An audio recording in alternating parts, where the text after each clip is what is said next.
and a midday break room show. How's everybody doing today? We have the normal crew with us, Mr. Tommy the Bargain Effects, Hey, Craig hey. the Shock Picker, and Anthony Pittsburgh. Everybody doing today? I knew it. Normal. Who is it? I'm gonna move and boot somebody. My bad. I That was don't think it's me. Not me. figures the one time I leave it up, it's me. I don't know who it Sorry about is. That's okay, guys. Happens all the time. So, Tommy, go ahead. Do what you need to do, my man.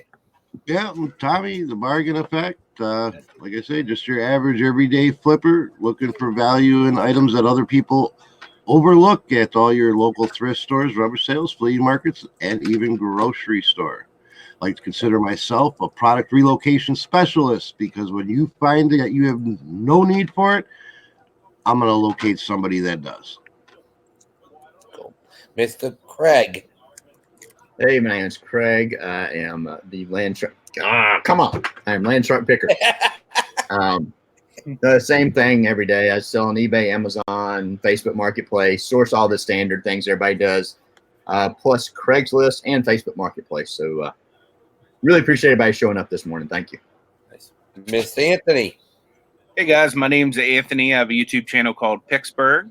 I do a lot of yard sales, garage sales, estate sales, Goodwill bins, thrifting, basically anywhere I can go get cheap stuff that I can resell higher on eBay. That's what my channel specializes in. I also do a weekly Bible study every Tuesday at 2 o'clock. So if that's your thing, come join us this afternoon at 2 p.m. Eastern Standard Time, and we'll be doing a Bible study. I also do live working hangouts every Saturday at 3 p.m. Eastern Standard Time. That's open to everyone. So if you'd want to join us, feel free to stop on by. And I just started a retro gaming show as well, where I play retro video games and I'll teach you how to fix them and stuff like that. Nice. Even if Bible study is not your thing, it's a great time to spend with people. Exactly. Absolutely. I agree because I go into his Bible study, and honestly, not a religious person, but I really enjoy your Bible studies. Just the what would you call it? The aura, the atmosphere is enjoyable. Thanks. So I want to welcome everybody in the chat this morning. First time, Tracy Thrifsit. Good morning. Joe Patnode. Hey, what's up, Joe? BK Vending and Flipping. Miss Rebecca Kruder. Somebody called the Shamrock Pixie. I don't know. I think it's Mr. Pickles instead. We got Lisa C. The infamous Lisa C. is in the chat. Of course, Pittsburgh. We have let's see, Cleveland Picker. Good morning. Siosa Sells. Michelle Lathan. Harlan. Good morning, Harlan. Thank you for coming in. And Toys. That's my good friend from South Carolina. Thank you for coming in, Dodie. Thank you very much. Glad you can make it to our show. T Flips, Dita, Mo Flips. We got T's Flips. We got Mo's Flips. We're gonna have the flips. We're gonna have everybody's flipping today. Debbie does sales. Congratulations that you don't have those hot problems. I'm so glad that you'll be feeling better. And then who else we got in? Everybody else. Sheesh. A lot of people in, guys. Oh, there's Miss Tiffany. Eat Sleep Amazon. Thank you all for coming in. Siosa just did her first video recently, didn't she? Yes, she did. Everybody, be sure to go check that out. Yeah. You know what we're talking about? Yeah, somebody else was either about to create a video or just created a new one. Was it the Cherry Picker was talking about going live? Nate did his first one. Nate did his first one. I know that. Didn't Veronica, the Cherry Picker? That's right. Veronica did. Yes. Wanting to go live. Yep. Cherry Picker. That's right. Yep. Yeah. So she's gonna work on it. She was in the chat last night in the auction, and man, Anthony, we were laughing with you. We were trying to get in touch with you last night during the auction. I know. I had no service at the arena. So, yeah, but definitely it was so funny. I'm sitting there going, and who else? Lynn B, I guess. There were a couple of people that messaged you. I messaged you, and Hold on a second, guys. I got another. It's that I have to take.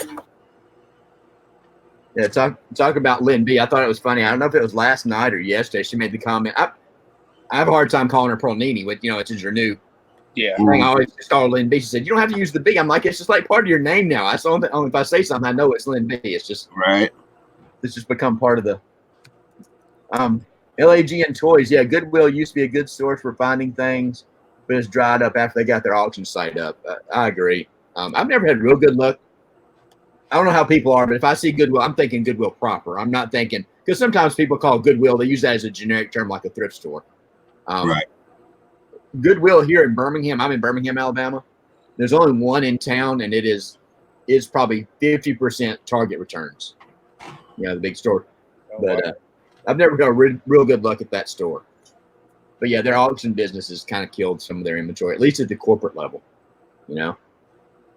Have you ever checked out their auctions? I've looked once or twice. I think that was when it first came out, it was a great place. I think the word's getting out about it. Unless anybody else knows any different. I've kind of browsed every now and then, but yeah, I went in there and checked out. I never bought, but I did see that you can possibly get some decent deals on there. Yeah, Steve Alcorn Flips, who's over, I think Scott, the bearded picker, is still doing his show this morning. He's on there every morning. He was talking about that earlier today, that he went on their site and found a couple of a lot of PlayStation 2s and a lot of original Xboxes, which are probably not tested, but he said they were still reasonable prices. But I don't know. I haven't really. I've looked once or twice. I've never spent much time over there. I'll give you all a hint, a good place that I came across by accident, that if you live near any decent sized colleges, check it out. Maybe you have the offer the same thing, maybe they don't. But our college in UW-Madison has a surplus auction. Oh, really? Yeah. And you can go on there, and I mean, they have everything from used laptops to like biology machines, those centrifugal spinners and stuff that I've been checking it out, and I've been comping that stuff, and there's a big market for a lot of things that they have. It's just stuff that the school's updated or outgrown, but still value. And a lot of people, at least in our area, obviously don't know what this stuff is or haven't found a site or whatever, because there's a lot of money to be made just off that surplus auction site. Are you finding it from their school, their university website, or are you doing it from because I know I've got UAB, which is University of Alabama, Birmingham, and they're a medical hospital and college. I found a lot of their stuff through Gov Deals. Okay. So I don't know if you were finding it through something like Gov Deals or if you were getting it from or seeing it out there. No, I think I just Googled like surplus in my area or something, and it was one of the sites that came up. I didn't like go through their college website or come across it. I would have had no reason to be on their college website. I was just looking for liquidation and surplus places in my area, and that just came up as because they have a walk-in store too. You can. Oh, really? Yeah, that's open. It's open like 2 days a week. That's cool. But, yeah, I mean, check it out. I don't really know how to tell you how to research it or how to find out. Maybe just call the college. Check Gov Deals. I think they do the same type of things because they're a big surplus. A lot of colleges. I've seen a lot of municipalities unloading stuff there. It can be cumbersome, but you can do the search down. It's a nationwide site. Okay. And you can drill down into, hey, I'm only looking within so many miles of this zip code. All right. You'll see a lot of stuff, but what I'm seeing a lot of around Birmingham is that kind of stuff like you're talking about. Yeah. But I've also done real well with like electronics. And it just seems like it's something that's not targeted a lot by resellers. No, I might have just ruined that. But, you know, I mean, give it a try while it's hot. Yeah. Joanna Parrish. Yeah, there are a lot of government surplus websites. Gov Deals is one. There's several. I've got them bookmarked. I'd have to look at them. And what was the other one that I had? High Bid. There's state-specific high bid sites, I believe. I think High Bid, you can actually create your own listings on High Bid, if I remember right.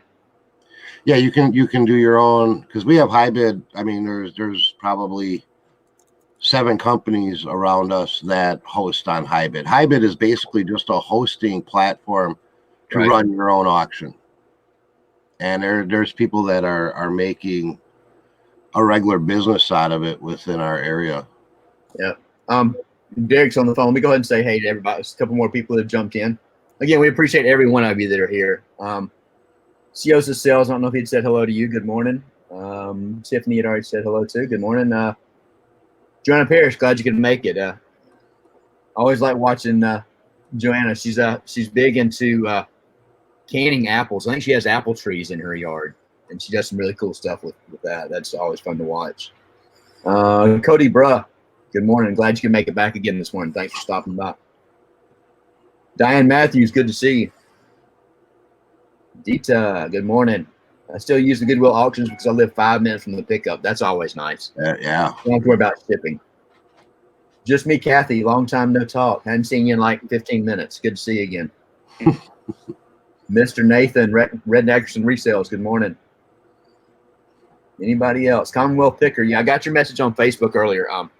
He said it's going to be tough for him to make it on a Friday, so we're going to need to see if we can find somebody for either Thursday or Friday of this week. DG Picker, Mr. Jordan, what's going on, man? All right, I think we're caught up. If we hadn't said good morning to you, please speak up in the chat so we know you're here and we can greet you with a nice warm welcome this morning. So I know Derek shows that encountering other resellers. We can look at that a lot of ways. Being in the thrift store and just like we talked before, knowing, like we did you're a reseller if, but also have you been out and gotten recognized somewhere? I mean, yeah, our area is like so small that, and I know we have other resellers in the area because my postal people tell me, oh, this person came in, they had a slow weekend too or whatever, and she can identify it by like the people that are dropping off daily. But there's nobody in the area that I ran into that's like, oh, you sell on eBay too? Oh, I do too. I mean, there's a handful of people that are at the flea market that are like, oh yeah, I have a few items up on eBay, but no e-commerce type resellers that I've ran into. And sometimes the people that I've got a lot of people here at my 2 thrift stores are down here. I mean, it's almost like a crowd. I mean, you walk in, I always know 2 or 3 people that are just browse. They'll spend hours at the store, just wait, because this one store brings stuff out constantly throughout the day. It's not like they process everything at night and you show up and they open the doors at 8 o'clock and they don't process any more stuff. So there's always people there waiting on them to bring new stuff out. And most of them they're selling on Facebook Marketplace, Offer Up, Let Go, all the local stuff. But it's I don't want to say it's an awkward situation because you almost don't want to give up too much information about what you're getting or why you're getting it. Mm-hmm. I mean, it is what it is. Doing this kind of stuff, if we talk about things that we're finding, that potentially has less impact to my business. We're talking about stuff that we're picking up, local competition, things like that. But I see a lot of that at the bins where there'll be people like literally it seems like it's their full-time job to just hang out at the bins all day and wait for the every 15 minutes where, the bins are rotating and stuff comes out. We do that because we have to drive an hour and a half to our bins. So when we go, we usually make a day of it. What we try to do is do an overnight. And we'll take one of those days and go to the bins and make a day of it. Yeah. And then the next day we'll go and we'll hit all the Plato's Closets and the Goodwills and whatever thrift stores they have. But we'll get there at 10 o'clock in the morning and we're there till 4. We might even go take a lunch break and then go back. Yeah. Good morning, reseller man in Rusty Raccoon. Good to see y'all. LAG and Toy says on this topic, have you ever gotten people who don't like you because you resell? People think you're a scalper. I've never had anybody. I've had one confrontation with another reseller in a store before.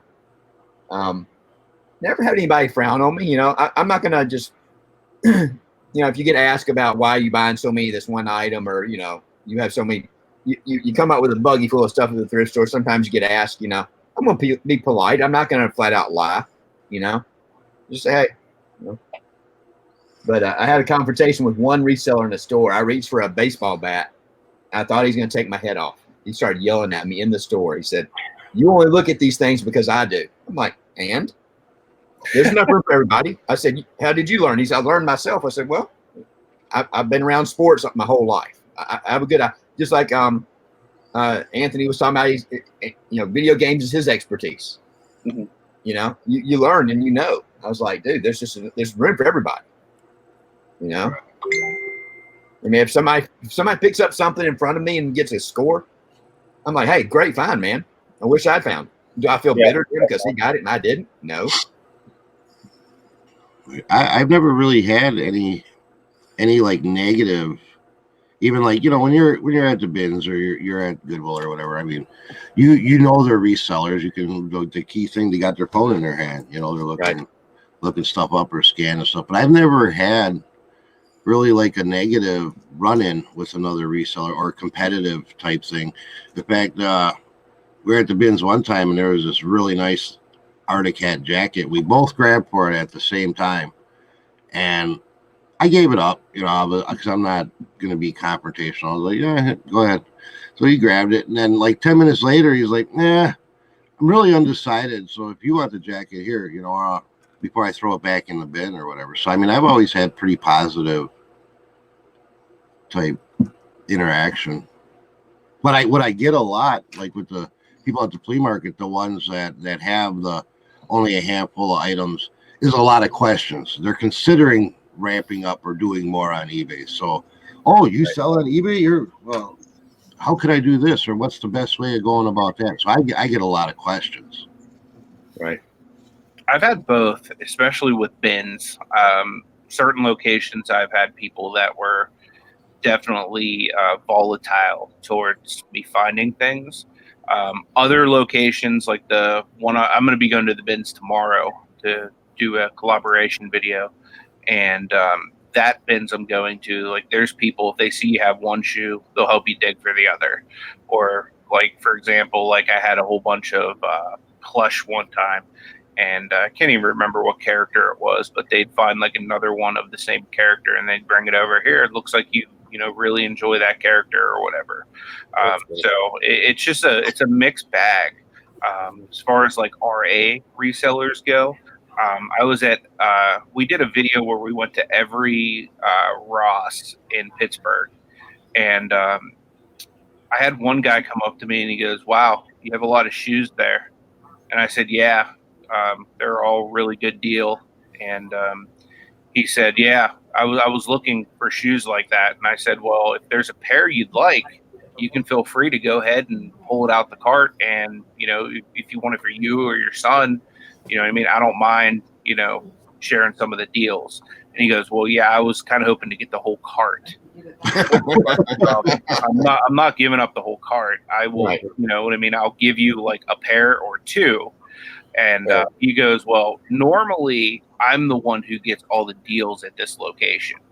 And I said, "Well, I don't know what to tell you, man. Today I'm here and I'm getting some of the deals. I'll share with you." But I mean, see, I wouldn't have shared with him. He says, "I'm the one that gets the deals." Stop being a bully, and that's it. End of story. well, I mean, he wasn't going to bully me because I was like 5 times his size. Next thing you know, you see on Live PD, former I will wrestler. crush you like the ant you are. Yeah, When former it wrestler comes down to it, if you body want- slam somebody into a bin. if you want a pair of shoes for yourself or for your kid, I'm more than willing to let you dig through and find the pair you would want. Because I told him straight up, I'm just going to sell whatever I have here on eBay. So if you or your kid can get a good deal, I'm more than happy to share with you. But you're not going to take my whole cart, so you can go sell it on eBay. I didn't realize he was a reseller when he first came up to me and started talking to me about the cart, and then it became like blatantly obvious he was like kind of salty that I had the whole cart. I've got a lady, like I said, it's almost like a group of people that are resellers at this one thrift store close to the house, and one of the ladies thinks she runs the store. She's friends with all the workers that bring the carts out, and she's been kicked out a couple of times because this thrift store has a rule that you're not supposed to shop off the cart, and I can understand it from a liability perspective. If you grab something and something glass falls and breaks, all that, but if you get something, you can tell that she's just mad that she missed out on something. And she's one that I'm always polite to her, but I don't offer a lot of information because I know if I start talking about something, she's gonna start picking up every one of it, whatever I'm talking about. Mm-hmm. If it's somebody else that's a little more cordial and I get along with and all that, I have no problem with sharing knowledge. Right. But, I like Harlan up in chat here back a little bit. He said, I could see how hanging out at the bins all day could be a full-time business. I went to the Nashville bins for an hour and made $100 on 3 sales. And yeah, if you spend 6-8 hours at the bins and you could grab those type of 3 items every hour, just 3 items every hour, find 3 items every hour, that's a $600-800 day. And you can do very well going there. I mean, the bins, I've only been to the same Nashville that he's talking about, not at the same time he went, but that's the only one I've been to. And it seems like everybody is concentrating on clothing primarily. It's a great place to source clothing.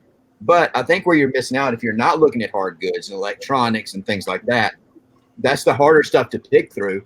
And I really think the majority of the people there that are spending a lot of time are really going through the clothing. That's pretty much the same by us too. It's mostly clothing people. Because you can, if you're paying, I'm sorry, go ahead. Oh, I'll just say it's mostly clothing people. Somebody like Derek, with his knowledge, that would come and pick to the bottom of the bins where all the little toys and the figures and the cars fall. That's what I do. He would probably make a killing because nobody does that. There's one lady that goes through and she just snatches every Barbie doll, but that's it. She grabs every Barbie doll there is. But and doesn't even look them up because it pennies a piece probably. Right. She can get them home and then sort them out. Exactly. I do the exact same thing. Johnny, for instance, our son, he goes through and he's like, look at this, is this worth it? And I don't know toys, so I'm kind of like, there's a phone, go look it up. Throw it in the buggy if you're even remotely interested in it. Right. Well, that's what we do. We'll load up our cart, and then when it's full, then we go and we step off to the side somewhere. I don't have real good Wi-Fi in the one bins that I like, so I have to get kind of close to the door. So we go up towards the front of the store, off to the side, grab another empty cart, and then, okay, this is a keep. This one goes back to the bin. This is a keep. This goes back to the bin, and we sit there for a half hour and look everything up. I do the same thing. That's why I can't wait when Anthony comes up, because I've never been to the bins. Like I said, it's 2.5 hours away. I want to go up and check it out, and I just was like, I know what I have to look for, but I mean, I don't. My friend Mike says, because he's a big kid, he says that they're kind of bullies up there. It's like they like to push around. So I'm like, all right, I'm smaller. I have good elbows, Just like playing football, make yourself big, right? Yep, that's it. So Dennis Price, welcome in. I don't know if I've recognized your name before. If this is your first time, I appreciate you stopping by. Absolutely. Fishing and Picking, welcome in. I got a question for the panel as well as the chat. What I've done this a couple of times, and I just want everybody's opinion on how they, not really how you react, but how do you feel? I know we were talking about it roughly, seeing other resellers and at thrift stores, but you're going to run into them at yard sales, garage sales, estate sales, all that. I try not to do anything visually, but if you see somebody and they say they walk down an aisle at a thrift store, or they processed a whole yard sale, and you come in behind them and you find this gem, this home run. In your mind, you thinking, "Oh my God, I just whooped his butt. I just got this," and he walked by it. Did y'all ever have that feeling of, hey?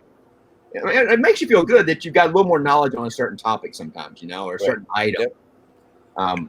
But on the other hand, you can't take the opposite, approach of, hey, they got it and I didn't, and you're all mad. And like a lot of times, it's myself, my friend Joe, and my friend Mike. We all live in different parts of the state. So, okay, he goes to this one, I go to this one. So we all meet up. So if he finds something, I'm happy because he grabbed it and somebody else didn't grab it. And same thing with me. And it's just nice having a diverse area, so we're all hitting this different areas.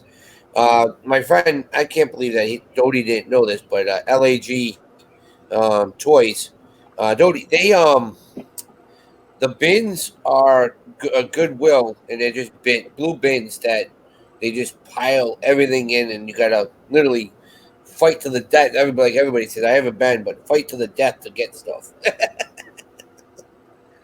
Yeah. Sometimes, I mean, like the one bins we have bins in Madison. That's the first one we ever been to. That's the first one we knew about. And that one is, I describe it as the Black Friday every day, because I mean they're just ruthless. They go through these bins, they're just throwing stuff everywhere. You can have your hand on something and they'll just reach across and grab it. I mean they're rude. They'll hit you over, and you leave there just wanting to fight somebody. That's how it is. And then we got the other one, the Appleton bins, which actually has better product, probably because it's in a better area of the state. And everybody's real mellow, laid back. You got the excuse me's. Oh, did I get in your way? I'm sorry. And so one bin is just crazy. We stay away from it. And the other one is really enjoyable. Mm-hmm. Yep. Same thing here. That's funny. Fishing and Picking says, I set other resellers up. I look at a worthless item, place it back down, and they will swoop in and start looking up with their phones. That's funny. But I even see myself doing some of that sometimes if somebody picks something up and it at least catches. Because I always talk about, I'm going to pick something up, at least check it out if it catches my eye. Right. I don't know if it's the action of them putting it down. I have found myself doing the same thing. What's up, Alex? Good morning. You can always tell, though, who's a reseller and who's not by who has their phone out scanning stuff. Right. Like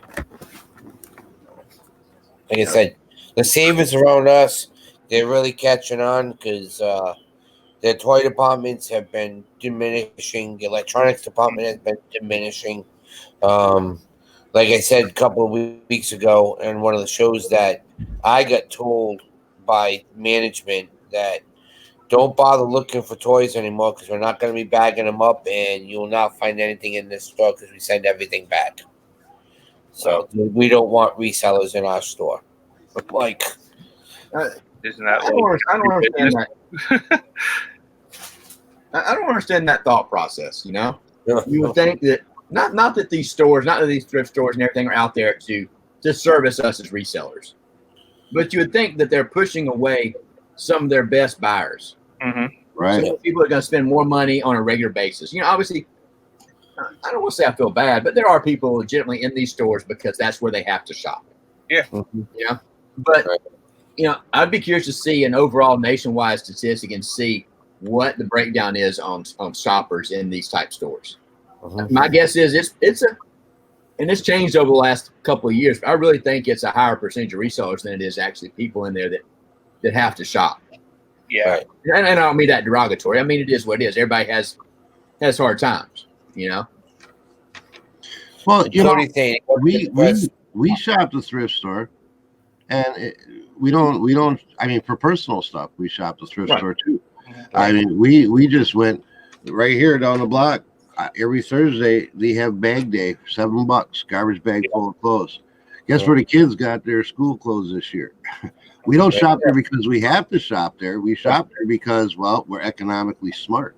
Right. And I didn't mean that any. No, I know. I'm just saying the reason. I know the reason that the Goodwills and all that were created were to service the. Right. Unfortunately, I hate to use the word indigent, but that's the best word I know to use. Yeah. I think who's to say that resellers are not both demographics? You know what I mean? And that could be both doing this to earn a living and both need to shop there to sustain themselves, as far as clothing and hard goods or whatever, right. Because everybody's at a different income level. Oh yeah, and please don't take it that I was being derogatory or anything about what I was saying. No, I get it. But I didn't take it derogatory. I was just saying, that we fit that right. I guess kind of both demographic. Other than we could go to wherever. I can't even tell you because I don't shop retail stores. Right. I can go and spend $26, $34 for a pair of Levi's, or I can go over here and throw them in a bag with 10 other pair for $7. Right. Absolutely. And they're already broken in and comfy. They're not stiff. And, yep. Absolutely. Yeah. But I'd be willing to bet that resellers in general at thrift stores and stores like that are probably, if I had to guess, 60, 65, maybe 70% of their traffic. Yep. Just because it's gotten so popular to do what we're doing. I mean, when you see a lady walking around with a shopping cart full of clothes, you know that ain't for personal use. Right. Right. My wife. I'd rather my wife fill up a cartload of clothes at a thrift store versus going to, some department store and spending $3,000 on that same. Exactly. Yeah, absolutely. See, Just Me Kathy said if I had $1 gazillion, I'd still dumpster dive and buy everything secondhand.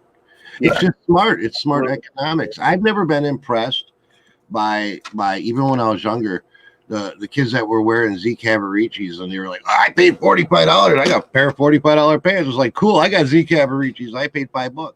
Yep. How you like them apples? Right. Right. FGS, welcome in this morning. Glad you can make it. C's Flips. I don't know if they were in earlier, but welcome. Earlier, yep. Saw a lady caught shoplifting at Salvation Army yesterday. Yep, I have seen that at the same thrift store. The same lady's been kicked out multiple times. Why would you have to? That's why it cracks me up. I've seen people at my personal yard sales trying to swipe something from me. If you can't spend 50 cents or $1 on it at a yard sale, what are you doing? Honestly, I think a lot of that theft, it has nothing to do with whether or not they can spend 50 cents or $1. It just has to do with the fact that they want it and they want it for free. Right. True. Because let's be honest, just about anybody in America, even a homeless person, can come up with 50 cents or $1. Right. It's just a matter of where they choose to spend that 50 cents or $1. Exactly. Right. Well, we have like somebody put in here. I can't remember who said it, but if you have the whole family, like, because usually when we have it, Adam's there, Kyle's there, my mom's there, my dad's there, and myself, and we have signals. Well, okay, here's 2 minivans coming with 10 people in one vehicle, and we all get lined up, and we're sitting there going, we're all giving hand signals like we're in baseball. Okay, you watch this side, you watch this side. We got the lines, but it's so crazy. See, I see a lot of the people in chat, which are resellers, like Jonna Parrish. She bought 3 pairs of Nerf brand water shoes from the local thrift store for their vacation, which saved her money. More money to spend on vacation. Right. BK Vending and Flipping says since he started reselling, he hasn't bought anything clothing related in retail stores. It's just smart economics, Right. Jordan, stealing increases profit margins. Yeah. it may totally kill your business though. Mm-hmm. Jordan, you get stuff for a penny, so how the heck do you? Oh boy. I think we have not had any general managers consider that stealing. Yeah, really. Salty they get about it. Yeah, we have not had any luck with the Dollar General penny sales here, but again, we're in a small place. We have $1 or $1 General in town, and another one about 20 miles up the road, and there's never any penny things. Now we can get some good clearance when they knock it down to where it's like 75% off, but we never get the penny stuff. That's cool. Dennis Price, it was the first time here, and guy, we appreciate you stopping by. But he said some people steal for the thrill. I think that's true. Yeah. Like you were saying, Anthony, some people are doing it just to see if they can get away with it. That's true. Yeah. Lisa C says she said people steal pencils out of board games at one of her yard sales. Wow. But if you're having a yard sale, you can't overconsume yourself with, I know you want to protect your inventory, protect your items, but if it's going to happen, it's going to happen. And if it's somebody that's stealing it because they need it, in my opinion, if I've got a yard sale, I'd be like, if you need it that bad and you don't have the money to pay for it, just take it. Yeah. All right. Here you go, Anthony. This fishing and picking kind of refers to what you were talking about doing when you go by Derek. He says, my last cruise, I sourced 100% of the cost of my cruise on board. I was scanning the books in the library on board, bought old casino chips, notched poker chips, gold and platinum pins, and logo items. So basically, he went on his cruise. He had to do a little bit of work while he was there, but his cruise was paid for. Yep. Can't beat that. You definitely think of things a lot differently if you get into that mindset of doing that. You know, like we were talking about taking a trip and going somewhere and sourcing the whole way there and the whole way back, trying to cover the cost of your trip. Right. Yeah. Yep. Carolina Hillbilly 61. How are you doing? I haven't seen him in chat in a while. And anybody? Welcome in. So, yeah, it all depends. It all depends on like everybody says. Like you said, Craig, if they're that bad of a need, if it's something like, and they just want, they can't buy it. You know what? If it's something that's no big deal, just go for it. Take it. You know. One Super Bowl XV Raiders or Redskins.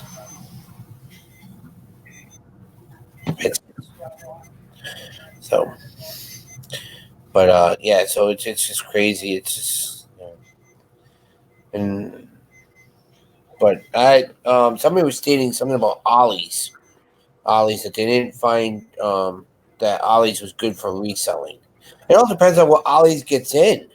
You know, it could be 1 week, it could be nothing. The next week you walk in there and go crazy. Is their whole model? Do they sell a lot of surplus stuff? I know they're a discount store of sorts. You know, I don't know what their source is though. I've really only been there twice, so I don't know a whole lot about Ollie's. For me, the Ollie's that's near me is by the bins. So the majority of the time I'm out that way, I just would rather spend all my money at the bins rather than, you know, even though it's discounted retail, I'd rather just bins is just too good of a ROI for me. But your bins is pretty convenient and it's pretty close to the house. Yeah, it's probably within 20 minutes. I probably would go to the bins more if I had one that was more convenient. Do I like the environment? No, but it's almost to the level of buying things at a yard sale. Yeah, potential margins. Last time we went to the bins, there was a house directly across the street from it. With a for sale sign on it, nice big garage. I was like, ooh, that'd be dangerous. Hon, I'm going to work. You go there for 6 But if you were hours. that close, you could almost pay for your house just by having being more convenient. Right. Yeah. If I was that close to the bins, I would definitely have to hire somebody to list for sure. Yeah. I mean, you could be over there 20, from doors open to doors closed. Right. And Just come get home, I got eat lunch, lunch, pick go up. I get back. it. Now, when you say hire somebody to list, I've seen two different listing models just in the resale community. Do you mean like somebody that would actually come in and like have their hands on your inventory, taking the pictures and all that themselves? Or do you mean like somebody that you would have to actually still take all the pictures and then send them pictures of the stuff? No, if I'm going to pay somebody, they're going to do it all. Yeah. They're going to do it all, except the only thing that I would, until I got to actually see their how well they listed and how well they did their pricing research, is list everything complete all the way through figuring out what shipping is going to be. Yeah. But only up to a draft mode. I would have to be the one to go through it, make it go live. Yeah. After they showed me, yes, I know how to research, I know how to describe, I know how to take pictures, Yeah, that's really smart. Then do the whole process. Because if I could get a lister, bring it in and bring them a tote of stuff a day or something and say, here you go. Mm-hmm. Man, I could ramp up so much, because getting product, I can get product. It's just getting the product and then getting it listed is the problem. Yeah. Rebecca Kruger's got a great point, and I hadn't even thought about this. I think I'm in the mindset that we're only in like the first quarter still. I can't believe it's August already. I know. Make sure to get all your shipping supplies from USPS before the fourth quarter, so you don't have to run out and wait. Because I'm sure everybody orders stuff at the last minute, probably. Yeah, I wouldn't be surprised. The whole getting somebody to list for me, I have a hard time with.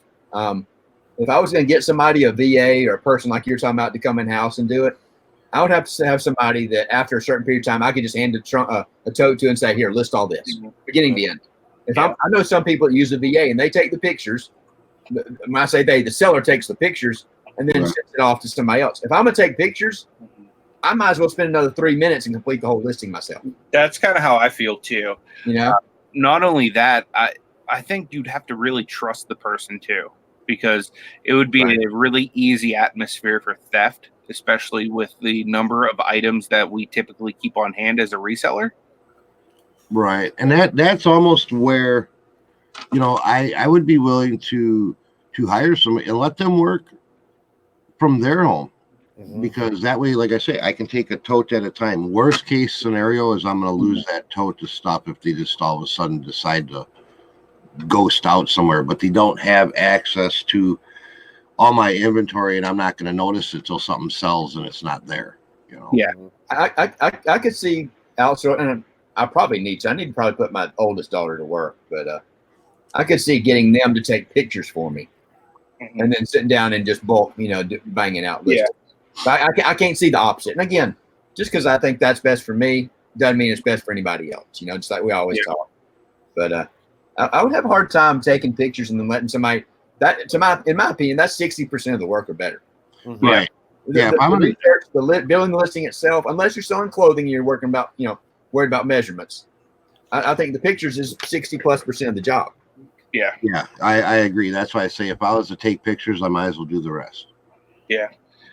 Especially with me listing from the phone, taking pictures, it's like I take the pictures from within the app. So literally all I have to do is, and typically at that point I've already clicked, you know, sell similar or, you know, something like that. So most of the information is already in there. I just have to fudge it to make sure it matches. Have we had anybody else jump in? Marrakesh, I don't think we said hello to you. Welcome back. I know you're here every morning. Jen, the CNC tool man. Anybody else? Lucas C.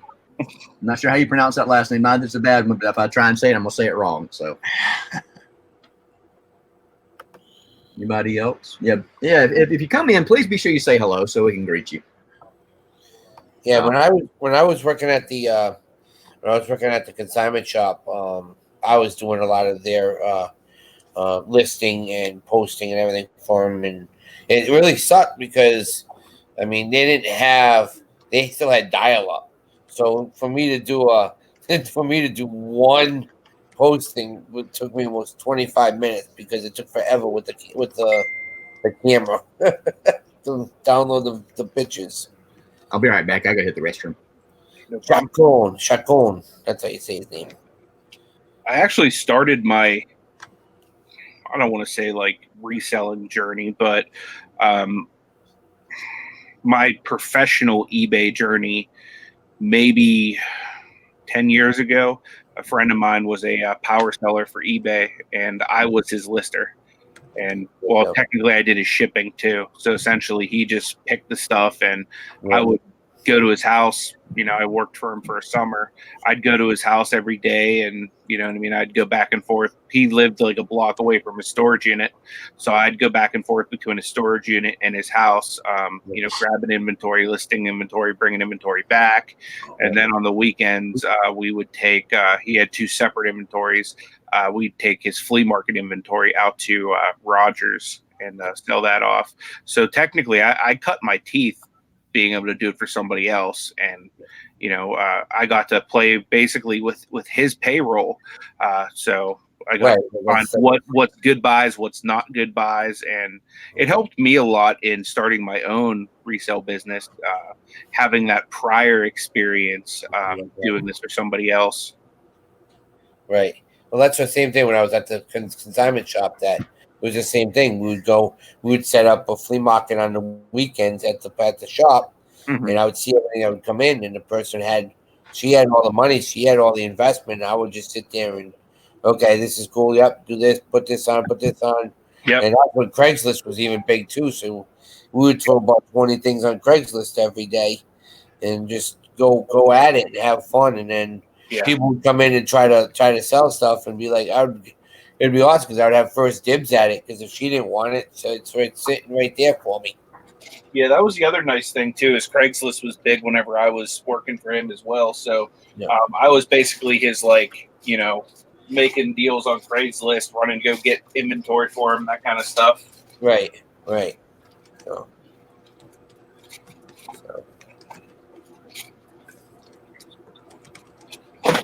definitely. Yeah. I don't know if y'all call it. BK Vending and Flipping says I will sometimes start my draft when I purchase the item, and then just add pictures and complete the listing. That's I don't cool. do that on everything. I have done that on several things in the past, though. I'll do that every once in a while. It just depends on what the item is. If I'm in a store at a yard sale or something, and I end up comping something, and I'm already doing research, and I know I'm gonna buy it. Yep. I will very quickly go ahead and just do sell similar. I do the exact same thing.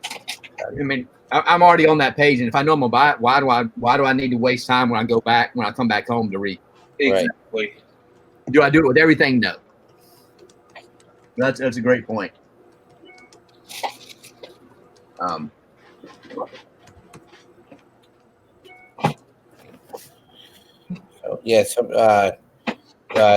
Jordan says he's been having a lot of luck at Marshalls.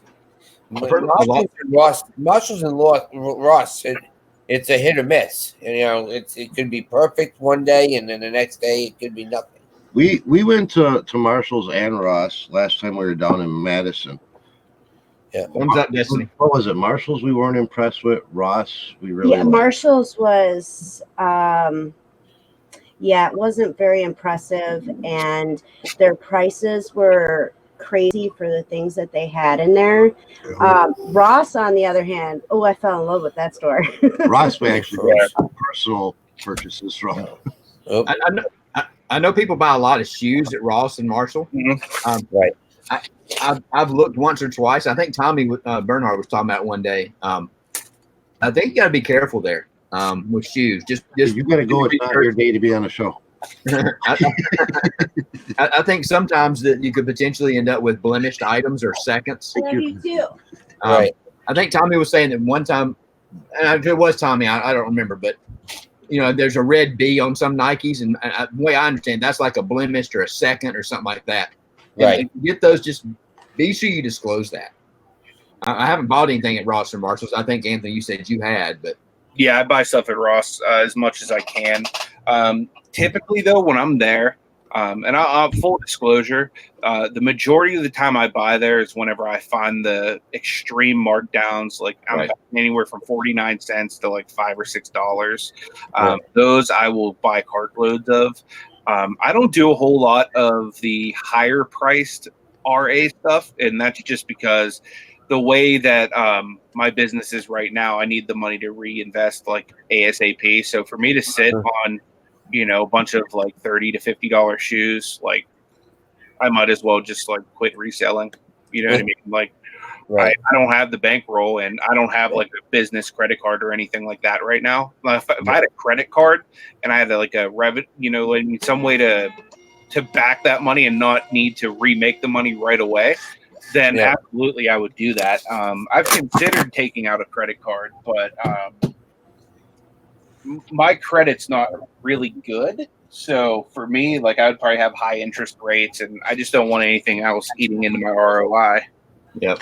One thing that I'm considering doing is PayPal keeps wanting to give me one of these working capital loans. Mm-hmm. Yeah. I don't know if I want. See, right now I'm totally, business wise. Yeah. Personal wise is different, but business wise, my business is debt free. So is mine. Right. And I kind of want to keep it that way, but then I'm like, man, with this amount of money, I could do this, Exactly. And then how long is it going to be before I'm free and clear again, though? There's no guarantees in this business. I'm in the same boat as you, Tommy. Like that's the exact same mindset I have. Like, wow, like if I had like an extra 5,000, if I had 10,000, imagine how much I could save. You know what I mean? But then the same point is, okay, well, depends on the interest rate of the loan, and it also depends on, like, do I really want to not be debt free? Right. You know what I mean? Because I make enough to be able to source, pretty good throughout the week. Like especially yard sales and bins and thrift stores, I can pretty much source as much as I want throughout the week, and I still have enough fluid capital to give myself some money every week to, help pay bills and continue to run the business as I see fit. Right. Gotcha. But I can't take it to like a whole blow up level. You know what I mean? Like I wouldn't be able to make a deal right now. And this is what sucks. Like Justin made with those pops where he bought like, over $1,000. I couldn't put out over $1,000 right now because I don't have it. You know, Right. That's where we're at. I've considered the whole PayPal working capital loan. I've always found a way to talk myself out of it. Yeah. I'm not saying it's like we all say, good, bad, otherwise, me, you, indifferent. Before I did it and got serious about it, I would see if I could find somebody I could talk to that has had one in the past. I know one or two people now, whether they'd be interested, be open to talking to anybody else about it. But you think about it, and it really depends. I think a lot of the things are how much you borrow. And I think they'll allow you to choose your payment plans, don't they? Yeah, how it works with the PayPal working capital loan is you tell them, because how you pay them back, you don't have like a monthly bill. You pay them back a percentage out Every of each transaction. sale. So the bigger percentage you give them out of each sale, well, the quicker you'll pay it off and the better interest rate you get. Right. And it really depends, it really depends. I think the only way I could talk myself into it is if I had a situation, just using it as an example, the pops that Justin had. If I had a buy that I know I could focus on that and I know that I could move it quick, and I think it would have to be a focused loan for me. I don't mind taking risk, but I like taking calculated risk. Exactly. I'm in the same boat. Now if anybody's done it, I'm not saying it's bad. Everything is different for everybody, Right. But I think it would be hard to just say I'm gonna go take out this loan so I can just go buy more inventory. Mm-hmm. Especially when all of us have death piles of inventory that aren't be fully exactly. Right. Now, if there was a home run like that I knew if I took out a loan, I could take advantage of it, I would absolutely do it. Yeah. Or if I had a guy like Lonnie has that'll just randomly hit me up saying, hey, I have all this stuff, come and buy it, and I knew I could make really good money, I would absolutely take out a loan and I'd take advantage of all of that and I'd scale the business in a heartbeat. But for me, like I've been doing really well just by sticking to yard sales and the bins and right. You know what I mean? Like operating with, like $200-$300, a week to go yard selling with or whatever. Right. And honestly, most weeks I don't even need to spend that much. Most weeks I can get by, with $100 out yard selling. Right. Yeah. See, the loan, if I was to do that, it wouldn't really be to buy inventory. That's not where a majority of the money would go. It would go to moving it out of the house. Mm-hmm. I would use that money to move it out of the house and to hire people. Because see, like right now, to hire somebody, I couldn't hire somebody full time because I can't guarantee I'm going to make enough sales to pay them at the end of the week. Right. So it would be to have that money there to actually get these additional listings up and, have that time to get these sales flowing, ramp up the store, get it out of the house, because I feel I'd be much more productive if I got up in the morning and actually got dressed and left the house and went to a place of business. Because here it's too easy. I'm going to run upstairs, smoke a cigarette, and then, me and Destiny, check out this YouTube video or this or that. And then an hour and a half later that I'm sitting there watching YouTube or somebody stops by. So you sit there and you chit chat, where if I felt I went to work, I'm at a work atmosphere, I feel I'd be much more productive. And that's what I would use the working capital for. Yeah. I think that'll go ahead. I was gonna say that's exactly the reason I only spent a summer being a lister for my friend, is because after the summer and flea markets were pretty much over, he couldn't afford to pay me on a regular basis. So I was putting out, anywhere from 40 to 50 to 60 hours a week working for this guy. Mm-hmm. And there'd be some weeks I didn't even get paid. You know what I mean? Because he would have to cover his overhead, and obviously somebody's going to put food in their mouth before they put food in somebody else's mouth, especially if they're not related. Right. So I ended up just going and getting another job because I didn't like that. Some weeks we'd have a really big week, and then he would, pay me for the week prior that I didn't get paid, but I have bills too. You know what I mean? So, right. it was just like one of those things. You know what I mean? I My, had my power. I don't know about your power company. My power company doesn't accept. Hey, I'm waiting on payment from this guy. Right. Mine Exactly. and like it caused a huge rift even in my marriage because my wife's okay, you're out of the house all these hours per week and you're not bringing anything in, you know. Right. Like, Yeah. And that's why I would want, I would use a portion of that money, have that set aside, so my employee is going to get paid regardless, you know. Right. Now, when you were doing that, Anthony, what, besides not getting paid, but what was like your payment agreement? I mean, were you listing hourly? Were you getting paid per item? Were you on a commission type basis? well, we had it was flat rate plus commission. We worked in a call center together. We both hated it. Like, I'm just going to be straight up honest. We both hated it there. And on a really bad week, like, because the call center would fluctuate hours. So some weeks they would only give us 20 hours. Wow. On a 20-hour week there, I'd make $300. So I basically said, look, if you could give me at least $300 a week, and then if I outperform, what that is, then give me what I've earned on top of that. So the deal was that he would pay me $300 a week, and I pretty much did everything in his business. Like, he didn't even have to go to the flea markets. He didn't have to do like pretty much anything. You know what I mean? I would show up at his house 8 a.m. I wouldn't leave till 6 o'clock every single day. I would sit in his basement. I'd list stuff, and you know what I mean? I'd run out. I'd do the local pickups for him or whatever. You know what I mean? I'd be the one pounding the pavement on Craigslist for him. And the thing was, $300, and then if I outperform, if I give you a huge week, pay me a little extra. So, but outside of getting that money, you probably learned a ton about eBay. I bet. Oh yeah. I'm sure it was pretty valuable in helping you kickstart your business. It definitely was. I don't know. It's a slippery slope. The whole loan and all that. I can see both sides of it. And that's why I'm so conflicted about it. eBay's a little easier now than it was then. Although back then Amazon wasn't really what it is now. So eBay was a lot more. I don't want to say profitable, but there was a lot more of a market share on eBay at that time. Right. Good morning, Pearl Nini. I'm not going to call you Lynn B. I'm just going to call you Lynn. Yeah, no. Brooklyn. Keep on saying everybody adds the B. Everybody adds the B. It's just a force of habit for me, Right. Morning, Lynn. Brooklyn Babbles is me and Destiny's adopted daughter. She used to be our neighbor.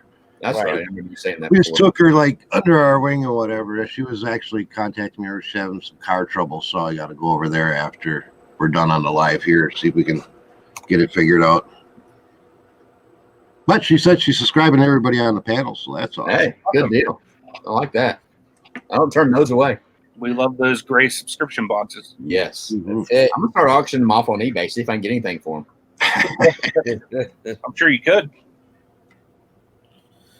So that's cool. So we're at 11 o'clock, 10 o'clock, 11 o'clock my time, 10 your time. So another 15 guys, you think?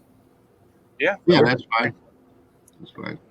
Any good sales since we were last together? Anything big? I haven't had really any big sales.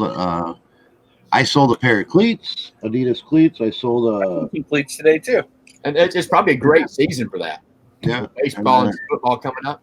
I sold a football jersey and something else. I can't remember what it is. Right. But nothing real braggable. 3 sales. Yeah, I think I had like 5 or 6. I sold a pair of cleats, a Nintendo DS case,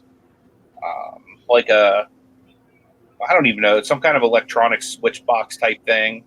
I sold a Sesame Street hat and a Echo bubble vest, which I have like 500 of that I've been sitting on.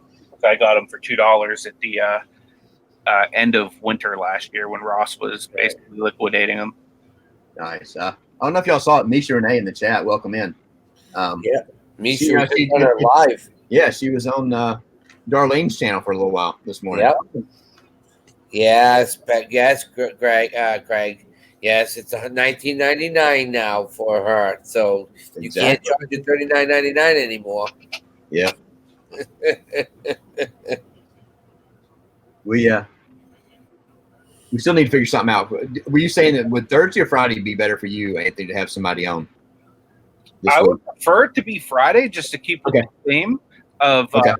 every Friday we highlight somebody, but I'm willing to do it on a Thursday if they can't come on Friday. Get back over to Facebook. No Commonwealth Picker said that they could not make it. Right. Do you have anybody else? You want to open it up to the chat and see if anybody wants to? Yeah, if anything, let's build a list. You know, if people are interested in coming on. Yeah, Welcome I in, know- and the car boot picker. I know we had. Have a good day, DC Sales. I know we had a small list to work from that we had from before, but I think we kind of worked our way through that. So I think FGS said it would need to be a little bit further out, right? Right. We got Nate. I don't mind having Nate on, but I was trying to give somebody else an opportunity because I know he's been on recently. Right. Is anybody else interested in coming on? We would like to have somebody on Friday. We're going to use that to spotlight a seller, a YouTube content creator that's kind of up and coming. If you want to promote your channel. Yep. Things like that. So anybody's welcome. Only thing we ask is, we want somebody that's been in the chat and that we know, and I don't hate to use the word that we can trust, but we got to have that a little bit of a trust factor there. Yeah, exactly. Misha says she'll come on. You want to do that? All right, Misha, we can do that. Well, Anthony, you got it. You got to do your running around then and find Misha and have her come on. Sounds good.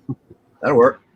We'll do that. And if anybody else is interested, I'm going to drop the link to the Facebook group that we've started for the show. You can go ahead and jump over there and leave us a message. I think we're all 4. Yep. In that group. Yes, we are. You can find us LG and Toys said they'd be willing to come on too. Yeah, that's Doty. That's his name. Him and his wife. Yeah, him and his wife. They do a show on Saturday night. That's about the same time as Pat starts, but they have him. They have this guy called Sandman. He's really cool, and the tattoo toy hunter who usually comes in on some of our chats and our auctions. They're all from all over, but it's all nothing but toys. So you want to know about toys and I love Dondi. I keep on calling you Doty Dondi. Sorry, Dondi. But he's pretty cool. We might meet up when I go down when I go to the Carolinas in October. He's gonna hook up and meet up down there. So anybody in chat that didn't catch that, October? That's October. October. I'll give you a hard time about that. I'm just kidding. I know you do. That's why we're gonna send you when I come down that way. I'm gonna make sure that I send something from North Carolina because it's cheaper. It gets you some pistachio pudding down here. I like it by the case, if you don't mind. Key Lime Kisses, glad you could make it back this morning. Thanks for stopping by. David M, the carpet picker. I know you said something to him. Yep. So he must be from England. Yep, that's what I do. Yeah.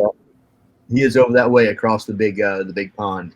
Yep, I know I know, Doty, you're in South Carolina, but you said I'm close. I'm gonna be in Nag's Head, so but we'll be having fun. Gianna, welcome in. Hey Gianna, how you doing, hon? That's she lives in Nevada. She is an amazing woman. Yeah, she has she does a lot of handcrafting, Native American style stuff. That's right. David is in Northern Ireland. I forgot that. All right, so you're near Lady Freebird then. Okay. And I think now that he says that, I remember that a lot of times he'll put Irish things in there, Irish yeah, or whatever they're called. I'm not up on the right terminology. Oh, that's cool. Carova Beach. That's cool fishing and picking. Well, like I said, I'm gonna see if we can do a meetup down there when I'm down there in October. I'm there for a fishing trip, but I got one day that I can do stuff. So That'll be fun. Yeah. You're not going to go fishing and picking, are you? Good one. That's the ultimate right there. Yeah. Yeah. That's I always have a fishing pole in my truck when I'm driving around because I never know whether there might be a stream or a little river or something that looks tempting to fish. Have you seen all the one? I might be able to try to pick when I'm on the boat that day. There might be some stuff on the boat I might want to buy off the guy. You know, you never know. I'm always no matter where I go. I mean, I'm always looking for dollars. Yeah, the guy might live an hour away. In his boating in the driving area and be like sitting there, go, oh, that's interesting. If you don't need that, I would love to buy that from you. There's money in fishing stuff, man. Especially if he's got like some old vintage lures just laying in his tackle box that, right? He doesn't use anymore. Have it. Hey, man, I'll give you a couple bucks for lures. Some of them old ones are worth big. Oh yeah, some of the older wooden ones. Yep. Money. I guess. Yeah. Well, fishing and picking. I'm gonna be on a boat on the intercoastal, and then in the Sound, and then we're gonna be off the pier for the last 2 days of the fishing tournament. So that'll be fun. Oh yeah, can't wait. When do you go? October, mid-October. We're gonna be going down. Oh, see, he can say it right. I feel like you really enunciated it that time. I think you did it on purpose. Yeah, mid-October. Yeah. you could live down here. Yeah. You would take a conscious effort to talk that way, but yeah. But if you're saying lobster all the time and you've got lobster, you're welcome down here and caught lobster all you want. Lobster. Yeah. As long as you got something, you're not just talking about it. Well, like I said, we were talking about moving to Florida and moving to South Carolina in 4 years, and I'm like, Ma, seriously, because my mom, we want to make sure that she's okay and everything, and she's like, well, yeah, we'll get a duplex so we can, if something happens or anything, if you need help. Or I said, yeah, fine. I says, but I still have to keep track of people up here. I says, I got to get my coffee syrup. So. Wow. Lynn says she loves your accent, by the way. I don't know if you saw that. Yeah. She likes Wisconsin accents too. Yeah, I called to make an appointment last week, and it's kind of a regularly occurring appointment that I have to make every couple of months. And I called, made the appointment, went to give the guy my name. He's like, oh, no, I know who you are by your accent. Well, what kind of accent do I have? Because I don't hear an accent. Right. And this guy's from Wisconsin, too. So my accent stands out to another Wisconsin guy. So it's like, what kind of accent do I have? Perlene, you guys do have California accents. Like, oh my God. Good one. Where do they say use guys? Hey, you guys. That's California, New York. Two Utes. Mm-hmm. Mine, everybody's gonna know what that's from. Yeah, my cousin Vinny. Yeah. Yep. It's a classic. Yep. Yeah, don't you know that was filmed in Craigstown? It's only 5 minutes away from his house. Everything is 5 minutes away from my house. I know when you were saying that the other night on Tom's channel, that was hilarious. I really think I'm gonna do a pre-recorded video of everything is 5 minutes from my house. Hey. Derek probably could. Yeah. The whole state is only 5 minutes from his house.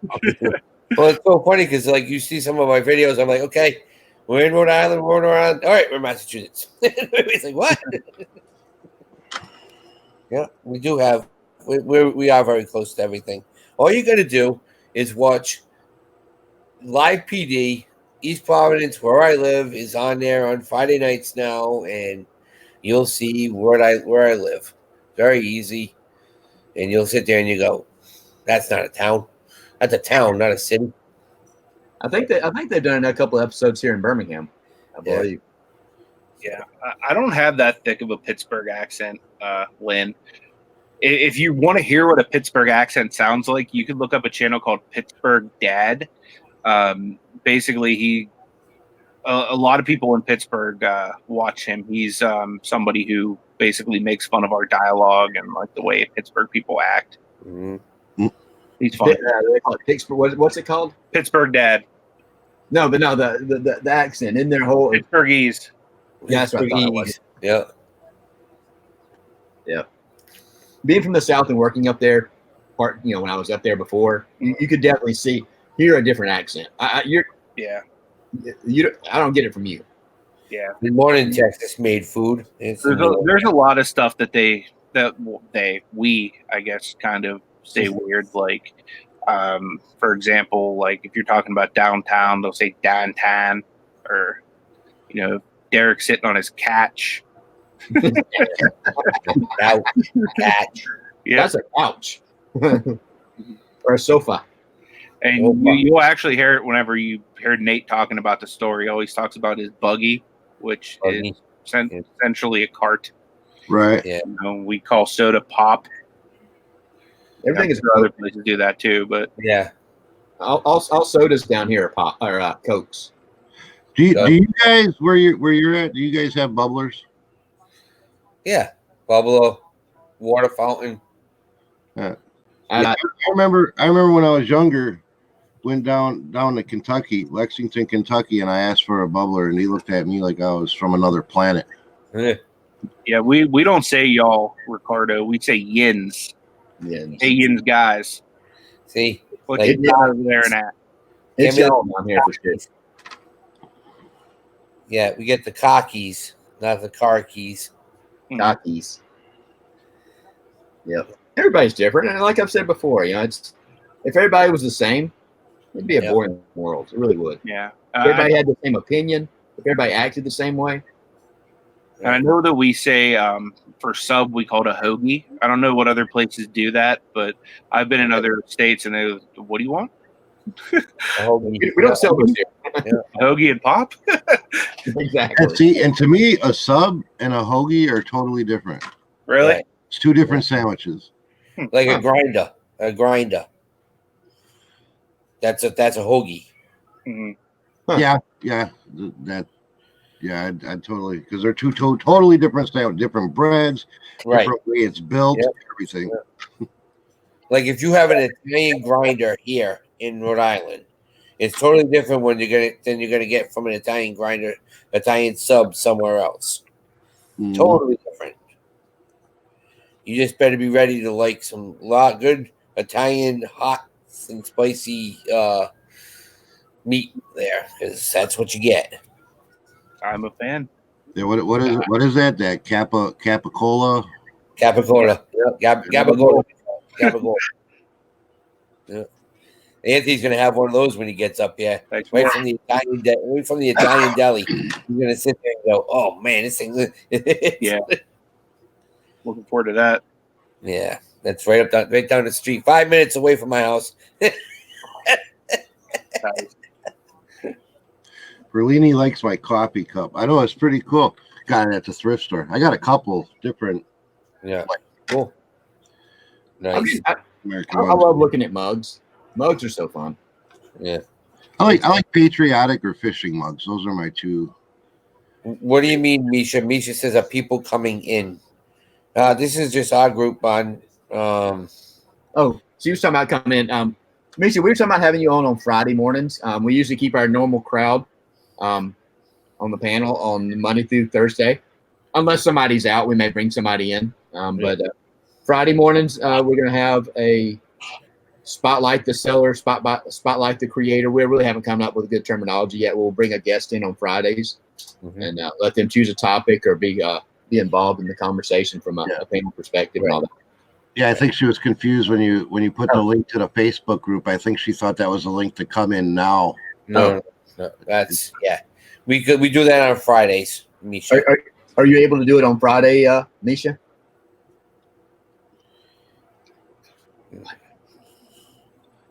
And then should be in for the duration of the show, not just jump in for a Right.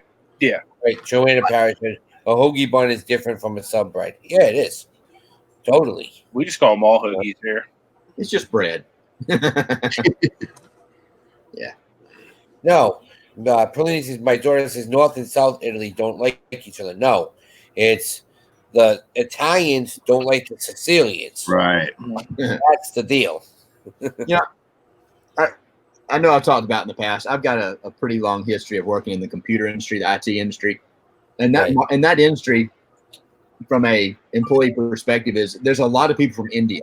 So I made a lot of friends with people from India, and I really enjoy Indian food. Right. And just talking to these people, and India is not I don't think geographically it's a real large company. I mean, a real large country. It's good size, but it's not just ungodly huge. Right. And it's amazing to hear different people that are from different areas of that country. It's kind of like, being from the United States, but you still have primarily English-based food and stuff like that. But even different areas of that one country, you get different styles of cooking. Right. Within the United States, everybody, you're cooking the fried chicken, you're cooking, everybody's cooking the same kind of things. And, they may have an Italian influence in what you're cooking, but it's just different. They've got different dialects within the same country. Right. Yeah. Well, you have different you have different areas, like Punjabi music is different in northern India towards people who are closer to Nepali, it depends on where they're close near to. Like, I absolutely love curry. I love Indian food. I have a hard time sitting down just ordering a specific dish because I don't know the names of a lot of them. Mm-hmm. Right. I love their spices. Mm-hmm. Yeah, they're incredible. I love eating buffets because I can just try a little bit of everything and figure out what. Me too. We have a really good Indian buffet here in Pittsburgh called the Taj Mahal. Awesome. I don't put up with my kids being picky eaters. I hate it. I'm like, you don't know something, you like something unless you try it. And my kids at very early ages had eaten Indian food. They had sushi. I'm like, you never know until you try something, Our kids are real good that way. They'll try anything, once. They're real versatile when it comes to food. They're not picky eaters at all. Fishing and picking. The trip I'm going on is with the Lions Club. So we're literally pretty much taking a 12-hour bus ride from here down there. We have one day off on Monday, and then it's fishing, and then off we come back on a Thursday. So we do have some stuff that we can do. I know they want to take us over to Kitty Hawk, but I'm going to see, because I'll have my buddy with me, and we're going to see if we can get over. I'll try to get over to Digger's Dungeon. Yeah, I know it's right near there, but I want to try to do some sourcing too. So, but it'll be fun. Yeah, turmeric is really good. Yes, my wife cooks with it every now and then. Yep, Bollywood. I love Bollywood. Yep. Going back and forth. I don't know if y'all saw that little HP calculator I got recently, and it had a cracked screen. Yeah. Mm-hmm. I just had an offer. They started out an offer at $10. I had it for like 50 something, and I hate going back and forth with low ball offers, but I think I've got either 99 cents or $1.50 into it. I think we're at he's gone up to $15. I hope I can get a little bit more out of him. Right. Ricardo Rosa, how do you have 500 subs and no videos, guys? Yeah, that's more common. You see so many people out there. Right. They've got a good number of subs and no videos. I mean, but I think we mentioned that the other day. I don't know if we were talking about Veronica, the cherry picker. Make sure we sub her because she's got videos that she's going to be putting out. Right. And I think that's what happens a lot of times is people. And not that you put pressure on somebody to put out videos because they say they are, but you don't want to miss. There's people that are very knowledgeable in these chats, Yeah. Right. And sometimes it takes longer to get started, and Right. you just definitely don't want to miss out. I'm not saying that's the situation with everybody, but It's one of those things where, guys, some people are afraid to go on screen. So that's why we always say you don't always have to go on screen. My last video, you don't hear from me. You don't see me. It's just nothing but the video I made. Yeah. So, but look at Misha. Right. Misha started out, and she was doing I think she did a couple of jewelry-based videos that were just showing her hands. Yeah. She got comfortable with talking, and Misha, if I'm speaking out, or I'm big on using people as examples. Right. And it's not to spotlight somebody or talk down to them. It's like I said the other day, we either learn from our own mistakes, somebody else's mistakes, or something the way that some people do stuff. Right. You know, she started out with talking, got comfortable with talking on camera. Mm-hmm. She did a video showing her face. Yep. And now she's on the live this morning. Yep. Yep. It's all about now she can't get rid of it. She wants to be on all the time now. She's like, I'm coming in. I mean, look at somebody like Tracy, uniquely me. She's all of a sudden blown up. She's all over the place now. Yeah. Right. You just never know. And I know it's hard. Yeah. It's hard to get into doing lives and doing videos, especially if that's not your personality. You know, because I'm sure there's people out there. I'm not, like I've said before, I'm not the kind of person that walks into a crowded room of people I don't know and just starts a conversation with somebody. Mm-hmm. You know? Right. But the more you do something, the easier it is. Right.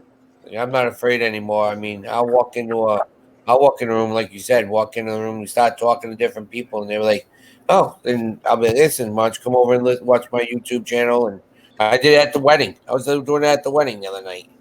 So,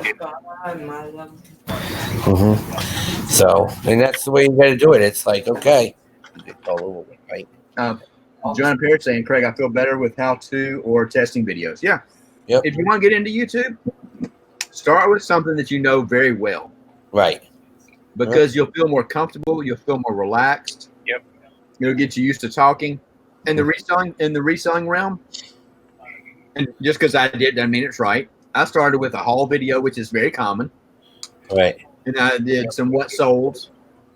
You know, you're not really struggling for a topic and keeping on task. I think that's a very good area to start with to try and get your sea legs under you from a YouTube perspective, you know? Right. Hey, Nate, welcome in. What up, Nate? Nate Dog. Yes, we're definitely we'll be working on that. Tomorrow's show, guys, is on Mr. Tommy's channel. So if you're not subscribed to Tommy, The Bargain Effect, please head over there and subscribe to him so you don't miss any of our shows. Yep. And then we go 2 days in a row on Anthony's channel. Yep. So definitely we've got a lot of things. So Tommy, you have anything scheduled or planned for this week? No, not as far as YouTube's concerned. I don't have anything scheduled. I'm gonna probably maybe do a couple of little hangouts, so just some working hangouts. I don't have any particular timing or anything. It's just it gets lonely down here in the basement. So yeah, well, you have mine on Thursday with me, so that's fine. But Craig, you have anything scheduled or planned? One thing I have scheduled is to sell more this week than I did last week. There you go. It's a good plan. And the only way I'll do that is if I sell more today than I sold yesterday. Mm-hmm. Get her done. And Anthony, I know you have something coming up this afternoon. Yep, I have Bible study at 2 p.m. Eastern Standard Time, so please come join me for that. I'm also going to do a double upload today. I'm editing currently the vlog from yesterday. I do have some footage from Monday Night Raw in there too. So I think it'll be good. I'll show you a bunch of stuff that's sold, Sunday into yesterday as well. So there's some reselling content. I sold like a really interesting ship. It's like a model ship, and it's a pain in the buttock to ship. So I show you how I ship that too. So I know a lot of people are always, wondering, how to ship weird items like that. So I included that in the vlog as well. So that'll drop is basically as soon as it's done rendering / uploading. So cool. At some point today. That'll be good. I'm glad you included that. Shipping is a beast of its own sometimes, Yeah. I think you could almost run a whole channel on nothing but how to ship certain items. Yeah. Because I know I've gone out there looking. I don't even know what I've gone out there looking for, but I've looked for I went out looking for something one time. Yeah. How do I ship, or what's the best way to ship us? It was a specific item, and there were a handful of videos on it. I don't remember what it was though. Yeah, I did that. I went for looking for the best way to ship one of like the Guitar Hero drum sets. Yeah. Right. You know, and I found some pretty informative videos on that. So, Before I started, not when I first started, I didn't do glass or anything fragile, but now I will list that stuff. Just knowing and being more comfortable with the shipping process. I'm willing to do that because, especially if it's going out, not first class, but priority, you can get up to $50 insurance included in the price of that. Right. So if it does break, I've lost several bobbleheads in the past whenever I first started, and just putting in a claim with USPS on that, they take care of the cost, after, days. We haven't done it. We haven't done a show on shipping yet, have we? We have, yeah. yeah. We did. Okay. Yeah, I don't think we really went into the intricacies of shipping those type of items, though. Cardboard boxes. Like I know T Slip's asking how do you ship a tennis racket? Frankenbox. That's probably what I do. It really depends. Most tennis rackets are probably going to be kind of light. Yeah. And they're probably not going to get broken. I ship. I don't ship a lot of them, but I ship a number of, and I think I've got one right here. Baseball bats. I know a lot of people are picking them up. Yeah, you get I get the tubes. Yep. You can do the tubes, but I've not been afraid to ship these. Even if I put it in a tube, I'm gonna wrap it good in bubble wrap, in big bubble wrap. Right. I've shipped some where I've just taken poly bags and covered up the bubble wrap. Okay. No, not optimal. Yeah. But it's gonna save you some weight. And these things are, if they get tossed around in the back of a truck, they're not gonna get damaged. Right. I think it'd be almost the same situation with the tennis racket potentially. Right. Here's another quick tip though for covering up a Frankenbox, because a lot of Frankenboxes are going to look kind of janky. Yeah. It might not be weather protected depending on if you did a wrap or whatnot. Here's a tip I actually learned from Kelly Hip Flippin' Mama, because I had to ship out an arcade 1-up cabinet, which is huge. Yeah. You know what I mean? So if you want to find a box that would cover that, you can go and you can get those thicker garbage bags that are like construction grade. Yeah. Right. What I'll do with that is I'll use those as a poly bag sometimes to cover anything that I've Frankenboxed that's bigger or whatever that kind of just looks janky, and it'll almost just look like, and once you cover it with that and you tape around it real good, it basically just looks like some kind of shipping coverage thing. So, Yep. It doesn't always look professional if you use like a regular garbage bag, because in some areas it'll stretch or even poke holes through. But if you get like the nicer quality, like construction style garbage bags, it's very easy, just especially if something's already in a box, and if it's in a sturdy box, you can just wrap it in that garbage bag, tape around it. Yeah. I think I'm gonna do the same kind of thing with that laser, that toner I bought recently. Right. Yeah. A lot of the stuff is in a box. It's already built to sustain. It's got a decent crush rate, whatever it's called. It's sitting in some either styrofoam or inside of the egg crate type stuff. Yeah. I'm probably gonna wrap this. I think it's too big. I don't have a poly bag big enough, but I do have some of the brown paper. I'll probably wrap it like a brown Christmas paper present. bag. Yeah, brown paper. Yep. I'll probably wrap it like a Christmas present. Put the label on that. Yeah. I sell toner. I sell toner boxes. Just I've got a bunch of them actually, and with toner cartridges, I slap the shipping label right on the box and send it out. That's how I got the customer that had it originally. See, I'm sure that's where the label was. Yep, that's exactly what I do, and I have not had any issues. That's how Amazon sent me my Dymo. Really? I was thinking, okay, so you have like a $200+ item just sitting on and I live in the hood. It's just sitting on my porch. Wait. So Amazon just slapped a sticker on the outside of your Dymo and sent it out. I don't do a lot. I've done merchant field in the past, but with my Amazon, you do merchant field, you're supposed to ship something in a new box. Right. Now, I guess that wasn't a new box. It just still the box it came in.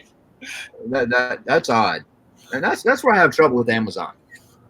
they tell you got to do this, you got to do that, but I don't think they play by the same rules. Right. You know, Right. if I ship something to an Amazon customer, like I get things from Amazon, I think there would be problems. Yeah. If I don't know why this razor's sitting here. If I sold this razor on Amazon, it would come in an 8x8x8 box Right. Yeah. with 3 hair pillows in it. Good Yeah. morning, Mr. Cape, for just coming in. Yeah, but definitely. So, we can work on stuff like oddball stuff like that, tennis rackets, and just stuff like that. We can do a video. We can do a show on that. Those the 2 boxes that BK bending and flipping, I think it's just the standard longer. I don't know the numbers very well, but the game boxes, I think they're considered a board game box or something. But board game box ships, and I think it's required to ship at a large flat rate, I believe. But those other ones, I have, and I don't know if they're old boxes or what. I have board game boxes, and then I have board game boxes that are flat rate. And I went to order more of the non-flat rate ones because those are really nice for breaking box and stuff. And they're not available for order anymore, so they must be from before or something. Yeah. Well, it's like I still have some of my single and double VCR boxes. Remember those? Yeah. And you can't get them anymore because those are great for DVDs, VCR tape, all that stuff, all that extra stuff to put in there. I mean, but now you can't carry them because when I was helping out a friend that had an eBay store and he did all sports cards and he was making like sealed pack boxes out of the double VCR. He put like 40 packs of unopened cards in it for like $10. So, wow, yeah, they're good. They're great boxes. Yeah. So, yeah, Matt, I just saw your post in the Facebook group. We'll talk and see if we can find a good Friday for you to come on. So just send us a message and let us know when's good for you. We'll make it work. I'm surprised he said he would have to take off work, but he'd be willing to do that. Well, cool. You know, if you're gonna do that, just let us know when's convenient for you on a Friday, and we'll make sure you're on that day. Yeah. Right. All right. Anybody else that's interested, just put a post on the in the Facebook group or reach out to one of us, and we'll make it happen. All right, guys. Well, 11:34. You want to go to 11:45 and just end it there? I'm gonna call it because I have to go see. I know Brooke has school and work and stuff. She needs to get her car started, so I'm gonna run over. All right. Yep. So I'm good with whatever y'all want to do. Chad, if y'all want us to keep going, we'll keep going until it's reasonable. I don't want to run over. I know D flipping particles has her thing in about in another 25 minutes. Yep, exactly. I have no problem going as long as y'all want to, but I just don't want to run over that. And like I said before, it would mean a lot to us. I know everybody on this panel supports D. So yep. If y'all don't mind, if you get through watching here, whatever time we finish, be sure you go over and watch D if you have the time. Yeah. Yeah, we'll go until 11:45, guys. We'll go for another 10 minutes. It'll give you enough time to get some water, do whatever we have to, and head over to D's. And like I said, we'll see you guys tomorrow on Mr. Tommy's channel. If Tommy, if you have to bounce out, you can bounce out. That's fine. Yeah. I'm gonna bounce out. I just like as always, thank everybody for coming in and spending their morning with us. That's awesome. You've already scheduled the show on your channel already tomorrow, right? I don't believe I have. Okay, I didn't know if we already had a topic scheduled. If we did, I want to make sure they knew. I will get that scheduled up. As far as the topic, I usually wing it as I'm scheduling it. Okay, I mean it's fine. I just didn't know if you already had one, already had scheduled. We'd let them know what it was. If anybody has a topic they would like us to touch on tomorrow, I'm open because I don't have anything off the top of my head. I can come up with something, no problem. But if somebody has been waiting, saying, "Man, I hope one day they talk about this," drop it in the chat and We'll work with the chat and see if we can come up with something for you. All right, there you go. And just something He's got a whole list. I'm going to talk about the water spot. Yep. Can we talk about how that occurred? Maybe we don't want to know. Yeah, right. Yeah, we should. All right, y'all. I'm out of here. Take care. Let me know if chat comes up with something you'd like to talk on tomorrow. You got it, bud. Bye, y'all. Texas Val, glad you got here. Thanks for stopping by. Wes Max Gary, good to see you again. Missed you last day or so. I remember you being in here yesterday. No, he wasn't. I'm gonna go but grab. yeah, definitely. I'm gonna go grab Dee's channel. Somebody is asking for it. Give me Yeah. just a second. So Do your thing. yeah, and don't forget to everybody definitely at 2:00, go over and see Mr. Anthony for his Bible study. Amazing time, you know. That's 2 Eastern. Yes. Yep. 2 Eastern. Where'd it go? We got some great stuff coming up tomorrow. We got on tomorrow's show will be, like I said, on Tommy's. I have a 2:00 kit bashing where we're going to be ripping apart and finishing up Eagle 5. We're going to be showing you how that's done. Some kit bashing, which is literally technically taking what they call styrene, aka plastic, and making wings and making this look like Eagle 5 from Spaceball. We're going to finish that up on mostly on Wednesday. So, Gary, yeah, I wasn't. It wasn't a problem that you weren't here. Just wanted to make sure that you understood we missed you, and some things come up. And we definitely appreciate everybody that shows up, and watches us because, like we said before, wouldn't be a reason to do this if there wasn't anybody watching, and we definitely appreciate each one of you. right. So, another topic. Kelly says knowing your numbers. Yeah, I think that would be a good topic. that is a good one. Yeah. So, and that's I hate to say misleading, but I think it is when so many people talk gross numbers versus net numbers. Yeah. Or like I've said before, and I'm not bashing anybody that does this. It can very easily be misconstrued or mistaken when somebody says, I've got 80 items going out today. Well, that's great. And I like that you made 80 sales. I'm not downplaying that you made 80 sales. But in the end, how much money did you make off those 80 sales? I think a lot of people that are getting new to this business can be overwhelmed with, I need to be like XYZ seller because they're selling 80 items a day. Mm-hmm. Be yourself. No, that's it. Just do it and go with it and have fun with it. If you make $20, you make $20. Right. So, and it's tough. So many people do. Even I do it. And I'm not saying it's right and wrong or indifferent. I think it takes a little bit more effort to talk gross. I'm sorry, net. that Right. right. It's easier to be just look at that sold item and say, it's something I know I need to do better at. I know I need to do better at, and I've tried to. If I do a what sold or I talk about items that I've sold, hey, I sold this item. This is what they paid for it. The shipping cost me this much. Here's what I had into the item. This is how long I had it. Mm-hmm. It's just, I think so many people, it's easier to do when you're doing what sold videos or talk about items you sell, you talk gross because that's what you see on eBay. That's the number you see. Yeah. But that can be misleading.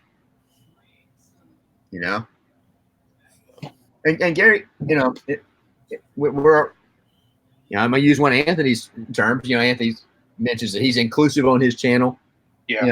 We're inclusive just because 3 may be great for you. 3 may be all you can handle right now because you said you work a lot. Right. Yeah. Absolutely. It is what it is. And I think that's the key. And I think Casey the Rockstar Flipper just put out a video in the last day or two says, don't compare yourself to other people. Yep. Just do what works for you. If you're making progress and you're happy with where you are, that's all that matters. I mean, especially if you have another stream of income, you know what I mean? Like you only need to list 3 items a week. Right. You know what I mean? And you may make more in your 3 items than I make in my 1,300 item store. Right. Exactly. And that's not, being down, pushing Anthony down, I would be very confident in my store if I could find 5 replenishable items that I would sell multiple quantities during the month and they had higher profit margins. Right. I mean, I'm sure that's what everybody wants. For sure. Is that something that's sustainable? If it's replenishable, yes. Right. But I think the key to that and beating that thing is getting your average sale price up to a comfortable level. That's it. Have a good day, Tease Flips. Yep. Yeah. Thanks for being in here. Appreciate it. Yeah. Yeah, BK, I would really wish everybody would do that. I know I'm trying to get better at that. I'm talking about net versus gross. I don't know if people do it. I'm not trying to badmouth people or say it's bad. I think it just takes a little bit more effort to provide those net numbers. Some people want to talk about it and say, hey, and portray that they're a bigger seller than they are.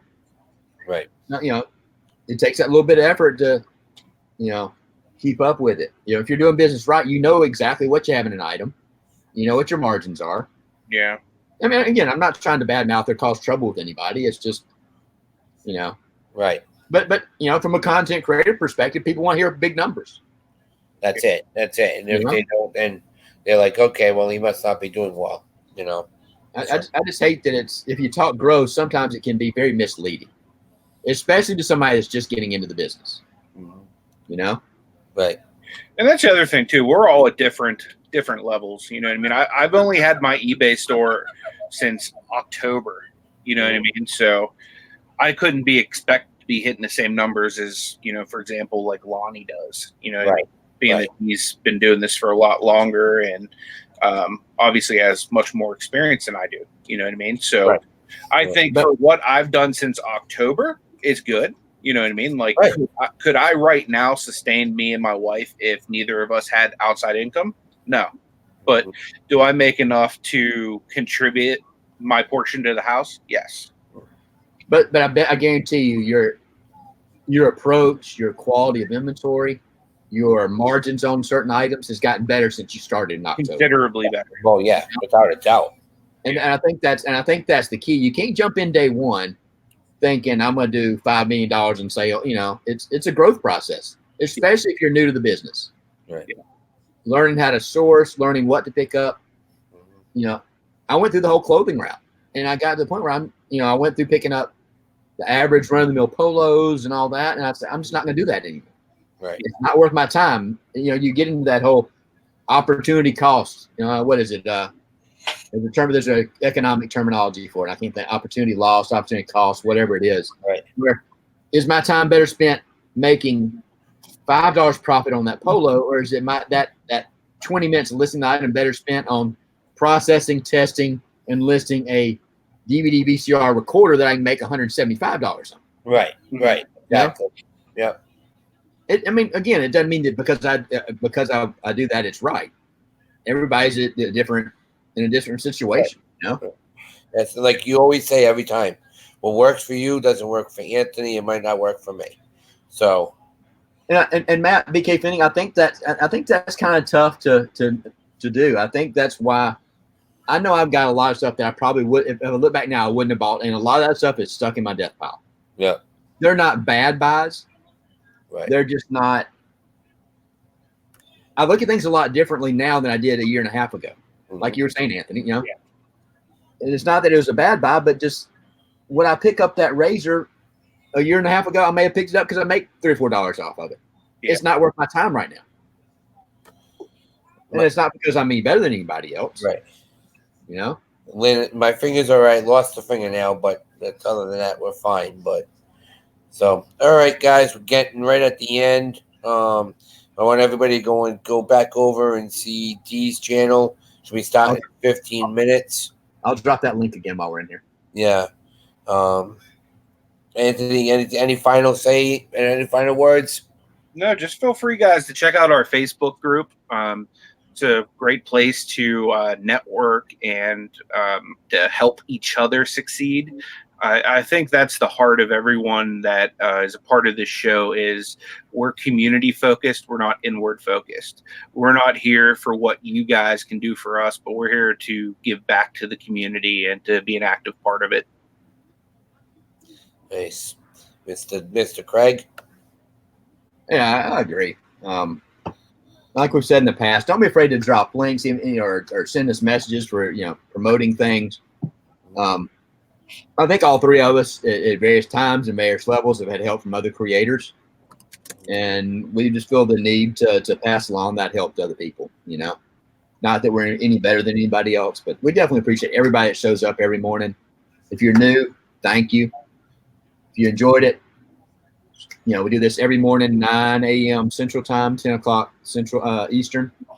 Everybody, be sure to hit that thumbs up before you head out. Help Derek out because that helps him in the grand scheme of things with YouTube. And if you're not subscribed to anybody on the panel or anybody in the chat, please consider subscribing to everybody because it's free to subscribe to people.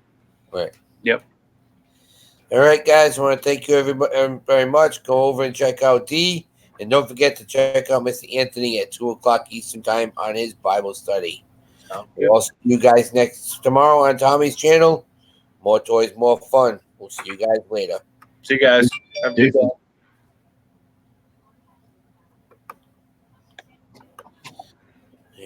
Yeah. Wow.